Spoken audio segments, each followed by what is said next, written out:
இலங்கையின் மகளிர் கிரிக்கெட் அணி கிரிக்கெட் விஜயை மேற்கொண்டு நேற்று நியூசிலாந்து பயணமானது. நியூசிலாந்து அணிக்கு எதிரான தொடரில் சர்வதேச ஒருநாள் கிரிக்கெட் போட்டி மற்றும் 20-20 போட்டிகளில் இலங்கை மகளிர் அணி பங்கேற்கின்றது.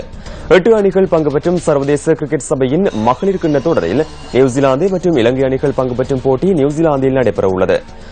5 ஒருநாள் போட்டிகள் மற்றும் 20-20 போட்டிகள் 3 இந்த தொடரில் நடைபெறவுள்ளன. இலங்கை அணியின் தலைவராக சசிகலா ஸ்ரீவர்தன நியமிக்கப்பட்டுள்ளார்.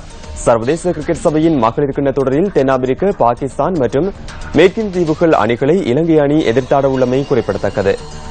9 போட்டிகளில் பங்கு பற்றிய இலங்கை அணி 2 போட்டிகளில் மாத்திரம் வெற்றி பெற்றுள்ளமை குறிப்பிடத்தக்கது. இதன் அடிப்படையில் இலங்கை அணி 7ஆம் இடத்தில் உள்ளமை குறிப்பிடத்தக்கது. இலங்கை மற்றும் நியூசிலாந்து அணிகளுக்கு எதிரான முதலாவது சர்வதேச ஒருநாள் போட்டி எதிர்வரும் 3ஆம் திகதி நடைபெறவுள்ளமை குறிப்பிடத்தக்கது.